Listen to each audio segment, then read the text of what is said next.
costumo dizer a brincar que a minha carreira é um conjunto de erros bem-sucedidos. Ou seja, eu queria educação física, os meus pais não deixaram. Segui para psicologia e, afinal de contas, a psicologia clínica não era bem aquilo que eu queria. E não era bem aquilo que eu queria por uma razão, porque, na realidade, eu queria trabalhar pessoas.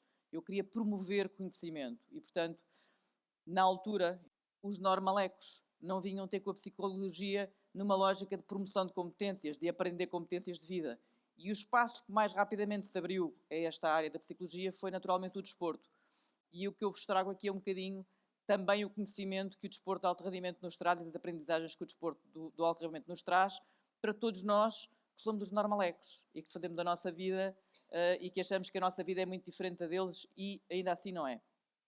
Quando nós estamos a falar das questões relacionadas com a inteligência, o que é este conceito? E então ia-vos pedir uma coisa, que é alguém que se levante e que me diga o que é a inteligência.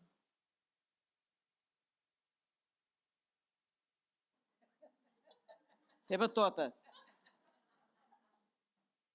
Isso que vocês estão a sentir neste momento chama-se ansiedade. E o exercício era este, ok?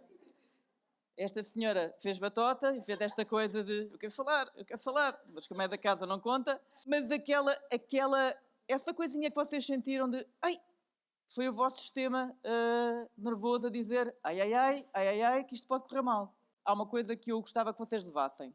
Tudo se treina. E, portanto, quando nós falamos de inteligência, falamos de todo o tipo de músculo emocional e cognitivo, para mim, que pode ser treinado se eu assim entender que é esse o propósito da minha vida e que eu quero fazer. Tem um problema quando nós entramos neste registro de como é que eu posso fazer diferente? Como é que eu posso regular isto de forma diferente? É que isto às vezes é viciante. Quando nós começamos a pegar no cubo mágico e a virar e perceber como é que as coisas funcionam, é de facto viciante. A parte menos interessante disto é que, na realidade, quem não avançou também treinou coisas. O quê? Inibição. Portanto, tudo se treina. Quando vocês veem os miúdos na escola e veem aqueles miúdos que são aqueles que estão sempre tipo professora, sou eu falo, na realidade estão a treinar exposição, estão a treinar a sua capacidade de segurança e a treinar aquilo que eu considero a derradeira última competência humana, que é borrifar-nos completamente naquilo que os outros pensam de nós. Corre mal uma, corre mal duas, corre mal três, à quarta corre um bocadinho menos mal, à quinta corre um bocadinho mal, e nós vamos treinando a, de facto, não nos importarmos tanto com aquilo que é a opinião que os outros têm de nós. Quando nós fazemos este movimento, quando os vossos miúdos fazem este movimento, na realidade estão a trabalhar inibição. E eu vou-vos dar um exemplo muito fácil. Quem é que tem 2 filhos? Vamos no ar. Identifiquem o mais responsável na vossa cabeça. Há sempre o mais responsável e o mais imaturo. O que é que vocês fazem com o mais responsável?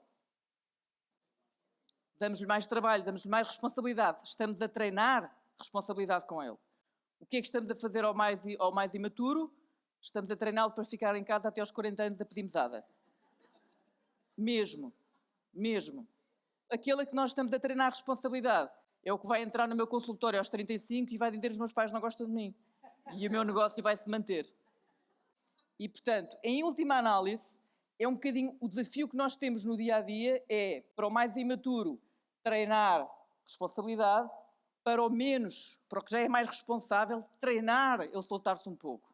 Porque tudo isto vai ter reflexos depois naquilo que de facto é a sua forma de expressão, a sua forma de se pensar, a forma de pensar o mundo, a forma de pensar a relação que tem com os outros. E, portanto, todas estas micro-interações, não estou aqui para deprimir ninguém, mas estamos sempre a treinar coisas. E o princípio da vida é este, que é extraordinariamente bonito, que é nós podemos treinar pensamentos, comportamentos e emoções. Agora as más notícias. Será que estamos a viver uma era de solidão? De facto estamos. E isto é um problema, está bem? Isto é um problema que nós temos hoje em dia e ainda mais acentuado depois das questões da pandemia e vamos perceber porquê. Só para vocês terem uma ideia, dizem dos estudos, pelo menos 1 em 4 pessoas sente-se só. Que os jovens dos 16 entre os 24 anos de idade são, imaginem, a faixa etária que mais solidão expressa, comparada com todas as outras faixas etárias. Que os jovens são sobreestimulados do ponto de vista cognitivo, imensas características do ponto de vista daquilo que é a estimulação tecnológica, mas estão pouco socializados e, portanto, colecionam poucas memórias, colecionam poucos afetos, têm pouca noção de ligação consigo próprio e com os outros. E, reparem, estudos nos Estados Unidos, cá não fazemos estudos desta natureza, um jovem que hoje em dia estará na casa dos 30 anos, ao longo da sua vida vai estar pelo menos 21 anos naquilo que são as redes sociais. 21 anos a estabelecer relações com um ecrã plano. 21 anos. O que é que nós sabemos? Que é tão perigoso para a vida como fumar 15 cigarros. Que os nossos idosos têm 40% mais probabilidade de falecer nos 4 anos imediatamente a seguir, se tiverem de facto este tipo de sentimento. E, se estiverem em situação de isolamento social, isto agrava-se para 75%. E porquê é que eu vos estou a falar nos idosos? Porque os idosos é um pescar de olhos onde nós vamos estar.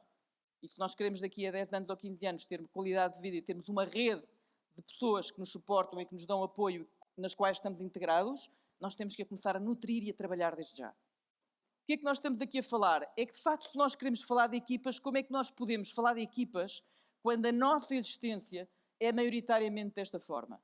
Estamos encerrados, ensilados naquilo que é a nossa experiência virtual, muito frequentemente. E se vocês acham que isto é um problema só dos jovens, peguem no vosso telemóvel, desliguem uma sexta-feira e voltem a conectar-se na segunda-feira e vejam como é que se vão sentir durante o fim de semana. Como é que o vosso corpo vai reagir? Como é que as vossas emoções se vão transportar através do corpo? Porque há qualquer coisa que está em falta na vossa vida. E o que está em falta na vossa vida, na realidade, não é isto, mas é a capacidade de conectar com o outro e a capacidade de conectar com as pessoas que estão à minha volta. O que é que nós podemos fazer? Trazer cor à vida. Trazer cor à vida. Há uma coisa muito importante que é entusiasmo, treina-se. Energia, treina-se. Nós podemos e devemos investir na forma como nós queremos vivenciar cada momento onde nós estamos. Assim nós consigamos fazer algum tipo de alterações naquilo que é o nosso estilo de vida. Trabalhar a nossa inteligência emocional. Qual é que é a coisa mais básica da inteligência emocional? Mais básica. Back to the basics. Eu não vou falar de inteligência emocional, eu vou falar do que é que suporta a nossa existência, do que é que nos ajuda a estar bem, do que é que nos ajuda a ter capacidade de conectar comigo próprio e logo com as outras pessoas que estão à minha volta, de poder ser um elemento de colaboração, de poder ser um elemento de entreajuda. Porque nós em Portugal temos uma capacidade estrondosa, que é, vem o Covid e de repente, ai, que o vizinho da frente está doente, vou levar as compras. Lunga, desaparece o Covid, baixa a percepção de ameaça, se for preciso, estou a telefonar à polícia porque ele está a fazer barulho. Ou seja, a minha percepção de tribo é se eu tiver a rasca. Se eu não tiver a rasca, eu não ligo os momentos em como, se calhar, se eu colaborar, eu na realidade vou ter uma rede de proteção muito maior com as pessoas que eu tenho à minha volta. Só que nós compartimentamos a nossa vida de fotografia em fotografia e vivemos as coisas aqui e esquecemos de planear para ali. Vocês não fazem planos para a vossa atividade? Então e planos para o casamento? Então e planos para a paternidade? Então e planos para a vossa vida? Então e as folhas de controle, se as coisas estão a correr bem ou não? Nós também podemos fazer isso para a nossa vida e devemos. E devemos.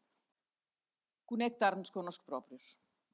É fundamental. Eu não consigo ajudar absolutamente ninguém se eu não estiver ligado à forma como eu estou agora, àquilo que eu preciso, às minhas emoções, à minha energia. À minha energia. Para quem chegou aqui um bocadinho mais cedo, viu-me andar aqui de um lado para o outro. E viu-me aqui andar de um lado para o outro, porquê? Eu precisava de elevar a minha energia para poder estar agora aqui convosco a falar com mais ritmo. Eu vinha no táxi e aquilo vinha assim. E eu vinha a pensar assim, bem, vou chegar lá com o que aquilo vai ser espetáculo para começar. Não dá. Ou seja, se esta tarefa, se o miúdo que está em casa à minha espera, se a pessoa que eu tenho em casa à minha espera vai precisar da minha energia e se eu quero entregar porque é uma área importante da minha vida, eu tenho que ter recursos. Eu tenho que os criar. Porque aquilo é importante para mim. Sono. Sono. Fundamental. Fundamental. 8 horas, pelo menos, e diz-nos a investigação científica que a Golden Hour acontece entre as 11 da noite e as 2 da manhã.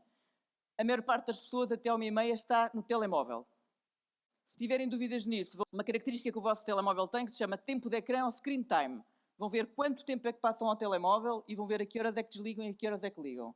que é para terem consciência do fenómeno. O que é que todos nós fazemos? Não são vocês, somos todos nós. E, portanto, aquilo que o sono nos diz é que se nós não dormimos pelo menos 7 ou 8 horas por noite e se não aproveitamos aquela golden hour, que é a hora onde todo o nosso metabolismo recupera cerca de 80%, se fosse o vosso telemóvel, 80%, olha como aos carros elétricos, primeira fase, 80%, e depois 20%, na realidade eu estou a entrar naquilo que nós chamamos em dívida de sono. A questão da nutrição e do exercício físico. Quem é que aqui já foi fazer um plano a um nutricionista para gerir energia? Boa. Não fiquem espantados, porque nem no desporto isto acontece ainda muito. Mas se eu vos disser que se vocês neste momento forem à casa de banho e a vossa urina estiver um bocadinho amarela, quer dizer que vocês já estão entre 1 a 2% desidratados. Sabem o que é que isso quer dizer em termos de processos cognitivos e entenda-se a vossa capacidade de tomar decisões inteligentes? Já está incapacitada entre 17% a 30%. 17% a 30%. E, portanto, eu normalmente nesta fase digo assim, ainda bem que não somos cirurgiões cardiotorácicos numa urgência. Porque, na realidade, os nossos erros não se notam. Mas há pessoas que se notam. 1 a 2% de desidratação faz um impairment na vossa capacidade cognitiva na casa dos 17% a 30%. Vou ter uma reunião de urgência espetacular com esta pessoa. Vou-me hidratar antes? Vou-me nutrir antes. Vou pôr energia para poder estar bem. Vou ter uma discussão com o meu cônjuge ou com os meus filhos, uma coisa que me vai tirar do sério. Vou-me hidratar e vou comer antes para ter a certeza que vou ter a energia certa para lidar com a situação. É igual. É bateria. Se eu estou nas lonas, mais vale chegar lá e dizer assim, olha amor, falamos para a semana. Eu não me vou embora, mas falamos para a semana, porque vai dar asneira. Sono, nutrição e exercício. Onde é que há de facto este impairment mais evidente? O que é que nos diz a investigação científica? Capacidade de tomada de decisão, criatividade, capacidade de aprendizagem, memória, regulação emocional.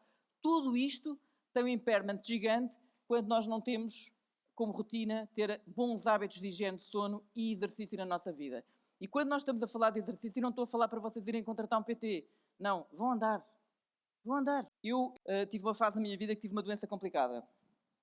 Uma questão oncológica e fui tratada na Fundação Champalimau. E como eu, normalmente, não sou um ferreiro que o meu espeto me é de pau, eu fiz sempre exercício físico, fui acompanhada por uma nutricionista e tinha muito cuidado com o meu sono. E há um dia que eu chego lá e a minha médica diz-me assim, Ana, estás com os dados analíticos todos no chão, vai para casa que tu deves estar cansada, não vamos poder fazer a sessão de quimioterapia hoje. E eu olhei para ela e disse assim, doutora, eu até vim um bocadinho mais cedo para aproveitar o rio, acabei de fazer 8 km. Eu parecia uma velhinha catatónica a andar todos os dias. Saía de casa, quem me tirasse aquilo ficava com um mau humor desgraçado. E tinha uma energia que de facto não refletia aquilo que tinha nos dados analíticos. E portanto isto não é apenas uma questão de teoria, na realidade traz-nos benefícios muito grandes do ponto de vista daquilo que é a nossa capacidade cognitiva, de recuperação e emocional. Quando não dormimos 8 horas, fazemos uma banca de dívida de sono, onde nós vamos ficando cada vez mais degradados, mais irritáveis, mais tudo em relação àquilo que tem a ver com a nossa capacidade de estar connosco próprios e com os outros. O que é que nós temos que trabalhar? Energia, propósito e entusiasmo. O entusiasmo treina-se. É muito engraçado porque no desporto de alta competição está documentado que as pessoas têm as melhores performances possíveis numa coisa que se chama estado de flow, que é entusiasmo. Mas depois ninguém o treina. E isto treina-se. Treina-se quando nós paramos no nosso dia-a-dia e injetamos energia e comemoramos as pequenas coisas que nós vamos fazendo e vamos alcançando. E, portanto, isto são, de facto, os pilares que nós precisamos para a outra perna, o outro stakeholder completamente fundamental, que é as relações que nós estabelecemos, a família que nós queremos, os amigos que não podemos deixar para trás, os pares com quem nós trabalhamos. Nós temos mais tempo com as pessoas com quem trabalhamos do que com a nossa família. Portanto, é importante contribuir para que haja um contexto que não seja tóxico, um contexto de interajuda e de cooperação. Porque senão vamos sempre ser isto. Vamos lá picar o ponto, tipo, está feito, está entregue e vamos embora.